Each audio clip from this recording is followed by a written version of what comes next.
رفتی رفتنه نامی بگوید ملاله. دفت جیم یک استاد آمده خدا کنه در صنف ما درس داشته باشه. آره او بچه کاکای من نیست. بچه کاکای من. سلام علیکم. استاد اونم خودش به خدا دو صف هفت بگید. بچه شما چرا اولارسایت نمیگین؟ اولارسایت یا مکتب دولتی که بود باز دیگه کیه؟ از اون استادان نیستم بسیار متوجه باشین درس سرتان کوشش میکنم شما هم کوشش کنین درسایتان رو بخونین مکتب دولتی کوشش سعی کنین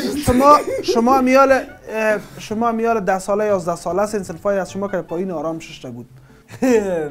رفتی رفتنت قربان را گشتنت نامی بگوید ملاله. بکوار که دسته نرم دی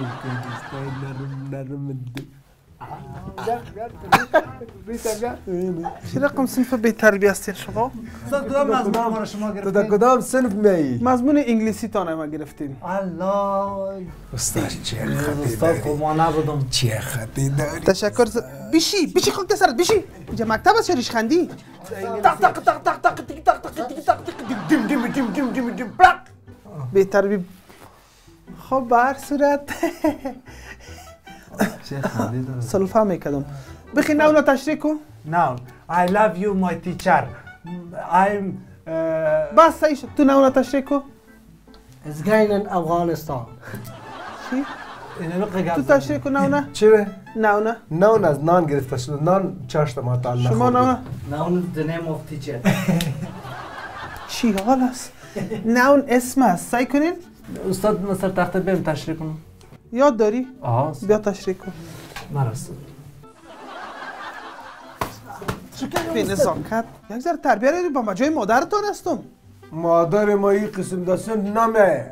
در خانم فکر میکنم اما تو گپا میزنی. خیر استاد پلمتم اگر ما نمیجه اگر به قسم لباس تو مرا درس بدی ما درس بخوانم یا شیطان وسوسهش متوجه تو چرا سر لباسای مزه میکنی متوجه درست باش.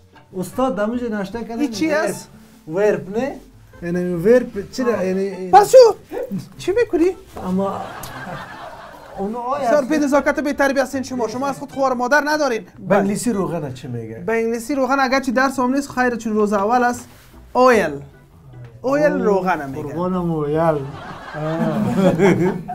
شما اینمت خدا زایید اینمت باشین آینده افغانستان در نظر نگیرین نوشتان اصلا کالای استاد بگیرین انت میشه یک استاد دیگه بیا گردن کلفت که کل تا را بفهمید که بابا شکایت تا را میکنم. یاد نداره خودش. نه اوچه یک گپ دیگه یکم ما ملامت هستیم کو ملامت هستیم. حالا چی وای امید رقم لباس میپوشه لباس تنگ پوشه. سعی خیر در کدام مکتب تو استاد میپوشه؟ نه مکتب دولتی دیگه کدام است؟ این مکتبای دولتی که اصلا کلگیش رقم نیست. بعضیشی تو است که بسیاری معلمان لباسش چیز میپوشه. کدامش بعضیش من میرم استاد اگه از مکتب برای در مکتب رفت اونجا خودش آورد. اگر خوب چیز بود من استفا چیز میتونم چی میگن سپارچه استفا نیست از دیگه مکتب موافقه میاری موافقه تا بازی قبول میکنه با سورا میته.